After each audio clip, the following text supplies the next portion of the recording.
গত বছরের ৭ অক্টোবর ইসরায়েলে হামলার ঘটনায় ফিলিস্তিনের স্বাধীনতাকামী গোষ্ঠী হামাসের প্রধান ইয়াহিয়া সিনওয়ার সহ আরও বেশ কয়েকজন নেতার বিরুদ্ধে মামলা করেছে যুক্তরাষ্ট্র। বুধবার ৪ সেপ্টেম্বর এক প্রতিবেদনে এ তথ্য জানিয়েছে ব্রিটিশ সংবাদমাধ্যম বিবিসি। এক ভিডিও বিবৃতিতে মার্কিন অ্যাটর্নি জেনারেল মেরিক গারল্যান্ড বলেন, হামাসের ৬ নেতার বিরুদ্ধে ৭টি অভিযোগ দায়ের করা হয়েছে।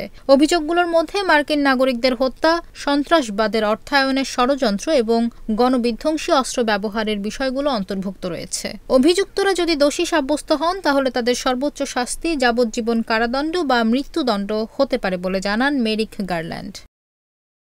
অভিযুক্তদের মধ্যে রয়েছেন হামাসের সাবেক প্রধান প্রয়াত ইসমাইল হানিয়া, মারওয়ান ইসা, খালিদ মিশাল, মোহাম্মদ দেইফ এবং আলী বারাকা। তাদের মধ্যে ইসরায়েলি হামলায় ৩ জন নিহত হতে পারেন, আর সিনওয়ার সম্ভবত গাজার নিচে কোনো টানেলে লুকিয়ে আছেন বলে ধারণা করা হচ্ছে। বিবিসির প্রতিবেদনে বলা হয়েছে, হামাস নেতাদের বিরুদ্ধে ফৌজদারি মামলাগুলো দায়ের করেছে যুক্তরাষ্ট্রের আইন বিভাগ। মামলার মধ্যে হামাসের গত ৭ অক্টোবরের হামলা সহ বিগত কয়েক দশকের আক্রমণ অন্তর্ভুক্ত করা হয়েছে। গত বছরের ৭ অক্টোবর দক্ষিণ ইসরায়েলে হামাসের হামলায় ১,২০০ জনের বেশি মানুষ নিহত হন। তাদের মধ্যে ৪০ জনের বেশি আমেরিকান নাগরিক ছিলেন।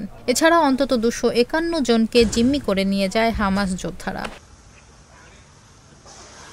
এর পরের দিনই হামাসের বিরুদ্ধে যুদ্ধ ঘোষণা করে গাজায় হামলা শুরু করে ইসরায়েল। এখন পর্যন্ত ইসরায়েলি হামলায় ৪০,০০০-এর বেশি ফিলিস্তিনি নিহত হয়েছেন।